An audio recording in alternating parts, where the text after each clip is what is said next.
மீனராசிக்காரங்களுக்கு சனி பகவான் இப்ப விரயச்சனி நடக்குதுங்க. விரயச்சனி அடுத்து ஜென்மச்சனி வருங்க. ஜென்மச்சனி இருந்தா என்ன பண்ணுங்க அப்படின்னா, ஒரு ஒரு ராசியில் சனி பகவான் வந்துட்டார்னாவே, அந்த ராசியோட உடல்காரகன் சந்திரன் அந்த இடத்துல தான் இருப்பாங்க. இப்ப சந்திரனோட சனி வேற சேர்க்கை பெறார். ராகு வேற அங்க இருக்கார்.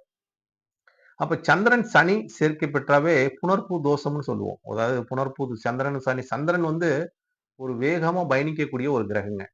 சனி வந்து ஸ்லோவா பயணிக்கும். "நீ என்னடா வேகமா போற? என்னால வேகமா வர முடியாது. நான் நடந்து தான்டா வருவேன். நீ வேணா போடா" அப்படிங்கிற மாரி சனி சொல்லிருவாருன்னு வச்சுக்கங்களேன். சனினால வேகமா பயணிக்க மாட்டாரு. ஆனா அவரோட புத்தி பார்த்தீங்கன்னா வேகமா செயலிக்கும். இவன் போய் சேர்றதுக்குள்ள இவன் எதுக்கு போறான்? என்னாத்துக்கு போறான்னு சனி யோசனை பண்ணும்னு வச்சுக்கங்களேன். அந்த நிலைப்பாட்டை சனி பகவான் குடுத்துருவார். சனி அதாவது சந்திரனுக்கு வேகம் அதிகம். சனிக்கு வந்து நிதானம் அதிகம். பொறுமை அதிகம்னு வச்சுக்கங்க. பொறுமைத்தின் சிகரம் என்று சொல்லக்கூடியது சனி பகவான் ஒருவர் தான். அப்ப அவர் வந்து உங்க ராசிக்கு எந்த ஆதிபத்தியம் பெறுகிறார்? மீன ராசிக்காரங்களுக்கு சனி பகவான் என்ன ஆதிபத்தியம் பெறுகிறார்? அதாவது லாபாதிபதியும் அவர்தான், விரையாதிபதியும் அவர்தான். லாபத்த குடுக்கக்கூடிய கிரகமாக சனியும், விரயத்த குடுக்கக்கூடிய கிரகமாக சுக நித்திரை சுகத்த குடுக்கக்கூடியவரும் அவர்தான். அப்படிங்கிற ஒரு தன்மை இருக்குது. அப்ப சனி பகவான் வந்து உங்களுக்கு ஜென்மத்துக்கு வரும்போது, இந்த ஜென்ம சனிங்கிறது யாரோட சேர்க்கை பெறாரு? உங்களுக்கு சந்திரன் பூர்வ புண்ணியாதிபதியா வரும். மீனராசிக்காரங்களுக்கு சந்திர பகவான் வந்து 3ல் உச்சம். அதாவது இவங்களுக்கு முயற்சி ஸ்தானம் எப்பவுமே வெற்றி பெறுங்க. மீன ராசிக்காரங்களுக்கு ஒரு முயற்சி எடுத்தாங்கன்னா, அவங்க வந்து 100% அத வந்து அலசி ஆராய்ஞ்சு அது வெற்றி காணக்கூடிய நபர்களாக இருப்பார். வெளிய யார்ட்டயும் சொல்ல மாட்டாங்க. ஒரு நிகழ்வு செய்றாங்கன்னா, ஏன்னா அவங்க 5ஆம் அதிபதி வரக்கூடிய சந்திர பகவான் 3ல் உச்சம் பெறக்கூடிய தன்மையா தான்.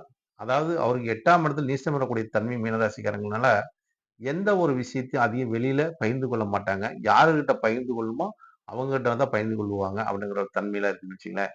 அப்ப மீனராசிக்காரங்க இருக்கிறதுலயே ஒரு சிறந்த அறிவாளியும் கூட, சிறந்த புத்திசாலியும் கூட, சிறந்த முயற்சி ஸ்தானாதிபதியா வரக்கூடிய சந்திரன், அவங்களுக்கு உச்சமா இருப்பது ஒரு சிறப்பை தருதுன்னு வச்சுக்கங்களேன்.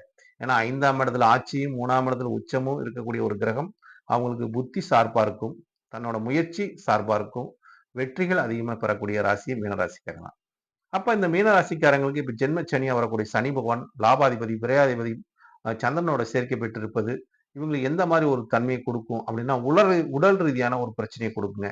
மருத்துவ செலவுகள் அதிகமா கொடுக்கக்கூடிய தன்மையும், மனதளவில் ஒரு போராடக்கூடிய தன்மையும், மனதளவில் ஒரு சோர்வு அடையக்கூடிய தன்மையும், நம் இருக்கிற இடத்துல நம்ம பாட்டுக்கு செவனேன்னு தானே இருக்கிறோம் அப்படிங்கிற மாரி இருந்தா கூட, மத்தவங்கள வந்து பிரச்சனைக்கு வரக்கூடிய தன்மைலாம் இந்த ராசிக்காரங்களுக்கு வருங்க.